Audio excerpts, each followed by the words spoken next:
ரீசெண்டாக ஒரு இன்டர்வியூ பார்த்தேன். என்ன அப்படின்னா, நிறைய பேர் பார்த்துருப்பீங்க. கோபிநாத் சார் வந்து விஜய் சேதுபதி சாரை இன்டர்வியூ எடுத்தது. அந்த இன்டர்வியூ வந்து ஒரு 1 1/4 மணி நேரம்.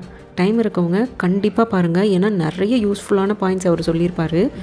நான் அந்த வீடியோ பார்த்ததுலேருந்து நான் என்னோடய லைஃபுக்கு எடுத்துக்கணும் அப்படின்னு நினச்ச கொஞ்சம் பாயிண்ட்ஸ் தான் அதை உங்ககிட்ட ஷேர் பண்ணலான்னு இருக்கேன்.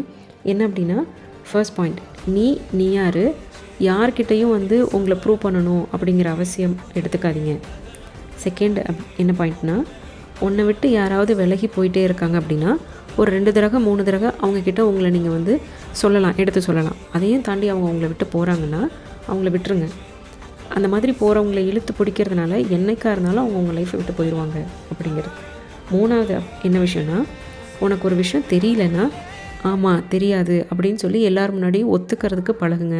ஏன்னா அப்படி ஒத்துக்கிட்டாதான் உங்களுக்கு நிறைய பேர் நிறைய விஷயம் சொல்லி தருவாங்க, உங்களால் நிறைய விஷயம் கற்றுக்க முடியும் அப்படிங்கிறது. 4வது பாயிண்ட், ரொம்ப ரொம்ப முக்கியமான பாயிண்ட்டு, பணம் இருந்தால் தான் நமக்கு மரியாதை கிடைக்கும். அவர் சொல்லியிருப்பார் என்னென்னா, நிறைய பணம் வச்சுக்கணும், ஓவராக செலவு பண்ணணும், அதை சொல்லலை. உங்கள் தேவைக்கு எவ்வளோ பணம் தேவையோ அந்த பணம் உங்கள் கையில் இருந்துச்சுன்னா உங்களுக்கு ஒரு மரியாதை கிடைக்கும், நீங்கள் ரொம்ப சேஃப்டியாக ஃபீல் பண்ணுவீங்க, உங்களுக்கு ஒரு ஃப்ரீடம் கொடுக்கும் அப்படிங்கிறது. அது ரொம்ப கரெக்டான பாயிண்ட்.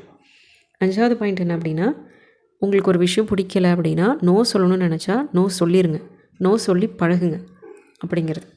6வது பாயிண்ட் என்ன அப்படின்னா, நீ ஒரு விஷயம் செய்கிற அப்படின்னா அதோட ப்ராசஸை நீ நம்பு. அதுக்கு இது ரிசல்ட் வரும், இதான் ரிசல்ட் வரும்னு எதிர்பார்த்துக்கிட்டே இருக்காது. உன் ப்ராசஸ் மேலே நம்பிக்கை வை, கரெக்டான ரிசல்ட் கரெக்டான டைமுக்கு உனக்கு கிடைக்கும் அப்படிங்கிறது தான். இந்த வீடியோ ஃபுல்லாக பார்த்தோன்னா இன்னும் நிறைய விஷயங்கள் அதுலேருந்து நம்ம கற்றுக்கலாம். டைம் இருந்தால் கண்டிப்பாக பாருங்கள். எனக்கு தேவையான விஷயத்தை அந்த வீடியோஸ்லேருந்து நான் எடுத்துக்கிட்டேன். உங்களுக்கும் இன்னும் வேறு ஐடியாஸ் கிடைக்கும். கண்டிப்பாக பாருங்கள்.